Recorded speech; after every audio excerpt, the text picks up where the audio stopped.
Welcome to Dexters classes. मैं जसबी। आज के वीडियो में हम डिस्कस करने जा रहे हैं कि टर्की ने हागिया सोफिया म्यूज़ियम को मस्जिद में तब्दील कर दिया गया। और ये जो तब्दील करने का डिसीजन दिया गया है ये गवर्नमेंट की तरफ से नहीं है, ये वहाँ के सुप्रीम कोर्ट के द्वारा डिसीजन दिया गया है। सुप्रीम कोर्ट के द्वारा ये डिसीजन देते हुए उसे म्यूज़ियम को एक मस्जिद में बदलने की घोषणा कर दी गई है। हालांकि इस म्यूज़ियम से पहले यदि हम और पीछे जाएं तो 6वीं शताब्दी में यहाँ पर एक चर्च था और चर्च को तोड़कर यहाँ पर मस्जिद बनाई गई थी। और फिर जब विवाद दोनों धर्मों में बढ़ा, ईसाई धर्म में और मुस्लिम धर्म में, तो फिर वहाँ पर एक हार्मनी स्थापित करते और जैसा कि संविधान में है, टर्की के संविधान को एक सेकुलरिज्म संविधान बोला जाता है। जैसे भारतीय संविधान एक धर्मनिरपेक्ष संविधान, उसी प्रकार टर्की का संविधान भी सेकुलरिज्म।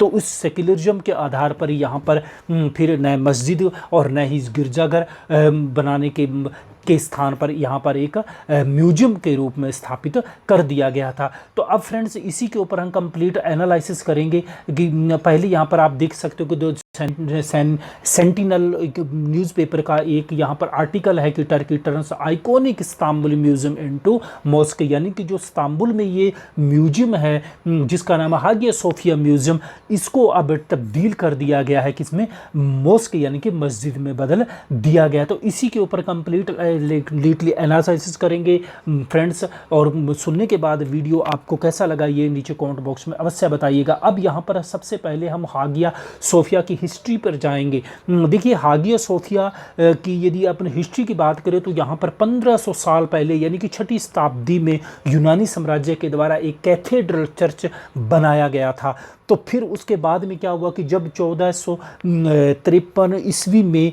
यूरोप में ओटोमन साम्राज्य डेवलप हुआ, ओटोमन साम्राज्य की स्थापना होने के बाद में यहाँ के जो शासक थे टर्की के उस्मानी, जिसका नाम था महमूद द्वितीय, तो उनके द्वारा इस्तांबुल पर कब्जा करने के बाद यहाँ पर म्यूजियम को एक कैथेड्रल चर्च को तोड़ा गया। और उस कैथेड्रल चर्च को तोड़ने के बाद में यहाँ पर उन्होंने मस्जिद बना दी।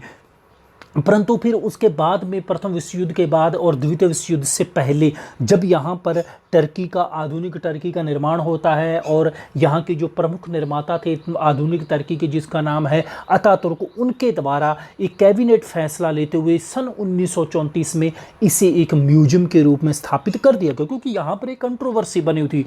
कंट्रोवर्सी ये बनी हुई थी कि ईसाई धर्म के लोग यहाँ पर कह रहे थे ये चर्च है, और लेकिन मुस्लिम धर्म के लोग ये कह रहे थे यहाँ पर मस्जिद है। तो इसलिए धर्मनिरपेक्षता को बढ़ावा देने के लिए, जैसा कि टर्की के संविधान में स्पष्ट उल्लेख है सेकुलरिज्म का, तो सभी धर्मों में एक रूपता स्थापित करने के लिए यहाँ पर एक म्यूजियम बना दिया गया था। और फिर उसके बाद आगे चलकर यूनेस्को ने भी इसे एक वर्ल्ड हेरिटेज का दर्जा दिया हुआ था। तो ये छोटी सी हिस्ट्री है इसकी। और फिर यदि आपने बात करें कि अर्दोगन की, हम बात करें कि राष्ट्रपति अर्दोगन ने जो ये तब्दीली की है ये सुप्रीम कोर्ट के तहत की गई है। लेकिन जब अर्दोगन ने राष्ट्रपति की कैंपेन में भी इस म्यूजियम को मस्जिद में तब्दील करने के चुनावी अभियान का एक प्रमुख हिस्सा बनाया था, उन्होंने एक प्रमुख मुद्दा बनाया था। उन्होंने अपने चुनावी अभियान में ये कहा था कि यदि मैं सत्ता में आता हूं तो यहाँ पर म्यूजियम को तोड़कर यहाँ पर मस्जिद में तब्दील किया जाएगा। और ये सुप्रीम कोर्ट का अब ये जो डिसीजन आया है, उस डिसीजन के आधार पर आगामी 24 जुलाई से इसे मस्जिद के रूप में खोल दिया जाएगा और यहाँ पर नमाज पढ़ना शुरू कर दिया जाएगा। ये जो कोर्ट का डिसीजन आया उसके बाद की हम बात कर रहे हैं।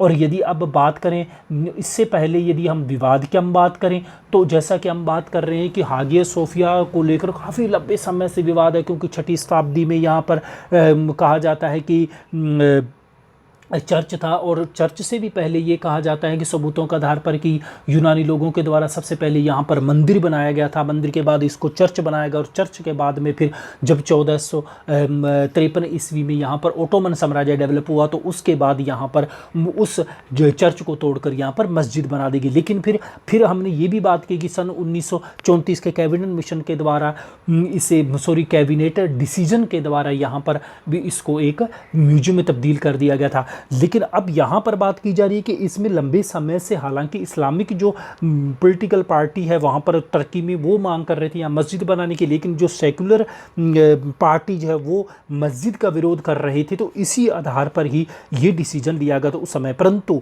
फिर अर्दोगन के द्वारा जब ये अभियान का अपना हिस्सा बनाया गया तो इसको और ज़्यादा हवा दे दी गई और फिर आगे चलकर फिर इसे कोर्ट के द्वारा इसको एक मस्जिद को रूप तो दे दिया गया, परंतु ईसाई समुदाय में काफ़ी ज़्यादा रोष है क्योंकि वो इसे ओरिजिनली इसको एक अपना चर्च के रूप में देखते थे। तो लेकिन अब यहाँ पर हम दुनिया भर में ही इस डिसीजन के प्रति काफ़ी ज़्यादा प्रतिक्रिया, या अमेरिका ने भी इस फैसले का विरोध करते हुए इसे धार्मिक आस्थाओं से जुड़ा हुआ बताया है। यहाँ पर आप देख पा रहे हो कि इस्तांबुल के प्रसिद्ध इमारत हागिया सोफिया को मस्जिद बदलने में यूनेस्को के द्वारा भी अपना गहरा विरोध व्यक्त किया गया है।